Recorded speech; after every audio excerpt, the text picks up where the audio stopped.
Our brain has evolved to discard information that it thinks has no relevance. You know, if you think of like what is education, like you're basically downloading data and algorithms into your brain, and it's actually amazingly bad in conventional education because like it shouldn't be like this huge chore. So I think colleges are basically for fun and to prove you can do your chores, but they're not for learning. You're self-taught? Yeah.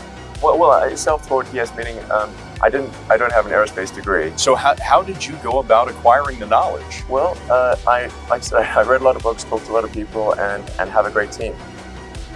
It's important to teach problem solving, or teach to the problem, not to the tools.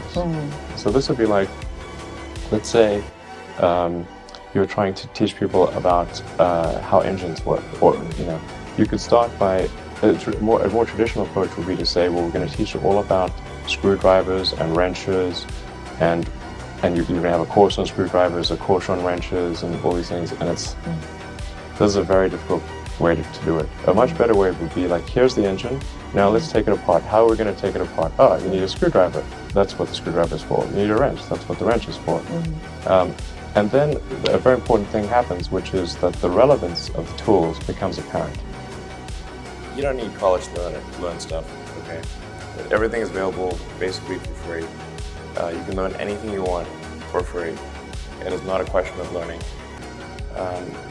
There is a value that colleges have, which is like, seeing whether can somebody work hard at something, including a bunch of sort of annoying homework assignments, and still do their homework assignments, and kind of soldier through and get it done.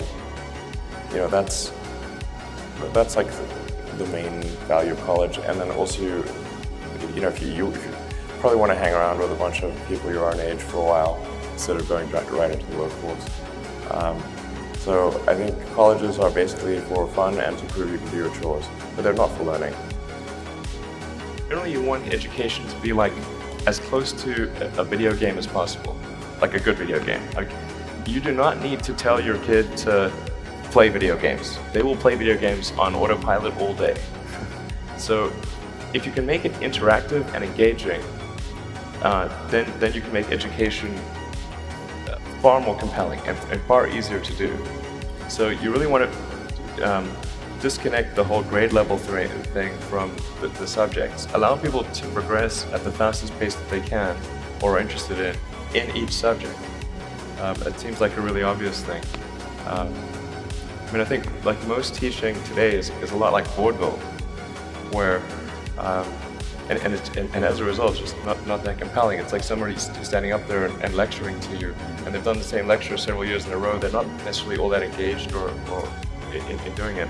If you think of like what is education, like you're basically downloading data and algorithms into your brain, and it's actually amazingly bad in conventional education because like it shouldn't be like this huge chore. Like the more you can gamify the process of learning, the better. Like for my kids, I do not have to encourage them to play video games. Yeah. Okay. Yeah. I have to like pry them from their hands, like crack. Yes. Yeah. Yes. It's like drop that crack needle. In fact, I think a lot of things people learn probably there's no point in learning them because they never use them in the future. Well, you have to say like people I think don't stand back and say, well, why are we teaching people these things? And we should tell them probably why we're teaching these things. Because a lot of kids are just in school kind of puzzled as to why they're there. And I think if you can explain the why of things, then that makes a huge difference to people's motivation. Then they understand purpose. So I think that's pretty important, and just make it entertaining. But I think just in general, like conventional education should be massively overhauled. I'm sure you very much agree with that. Well, people do not think critically enough. I mean, critical thinking is a skill in short supply, where people take too many things they assume too many things to be true without sufficient basis in that belief. So it's very important that people closely analyze what is supposed to be true and try to build up. Try to say let's analyze things from first principles, not by analogy or not by convention.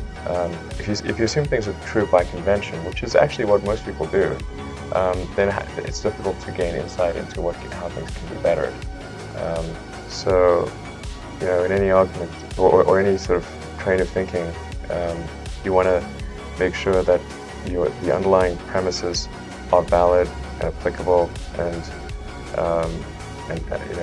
then in reaching a conclusion, that the conclusion you're reaching is necessarily driven by the underlying premises and the interconnection between those premises. That may seem like a really simple thing to say, but most people don't do that. So it's really the foundation of rational thought. I think there's maybe there are definitely some good schools out there, but I think some of the mistakes, at least in my opinion, that I see being made in education is that the teachers do not explain why kids are being taught a subject. Just sort of get dumped into math and like, well, why are you learning math? What's the point of this? There seems like some people like, maybe it's, I don't know why I'm being asked to do these strange problems. But the why of things is extremely important, because our brain has evolved to not to discard information that it thinks has no relevance. So then, if on the one hand you're being asked to memorize or learn, say, formulas, but you do not know why this is the case, then you have this cognitive dissonance of, it seems irrelevant, but I'm being told to remember it, so I'll be punished. so I better remember it. But so the why of things is very important, and then being able to, and then picking kind of a problem, and then using various educational tools to solve that problem, like using math or physics or economics to solve that problem, is far more engaging than teaching the tools. University education is often unnecessary. That's not to say it's unnecessary for all people, but I think you probably learn about as much, or the vast majority of what you're going to learn there in the first 2 years, and most of it is from your classmates. Now for a lot of companies, they do want to see the completion of the degree, because they're looking for someone who's going to persevere and see it through to the end, and that's actually what's important to them. So it really depends on what somebody's goal is. If the goal is to start a company, I would say no point in finishing college. So I think that's how it should be, and it shouldn't be that you've got like these grades where people move in lockstep, and so everyone goes through, goes like normally, we'll go through English, math, science, and so forth from like 5th grade to 6th grade to 7th grade, like it's an assembly line.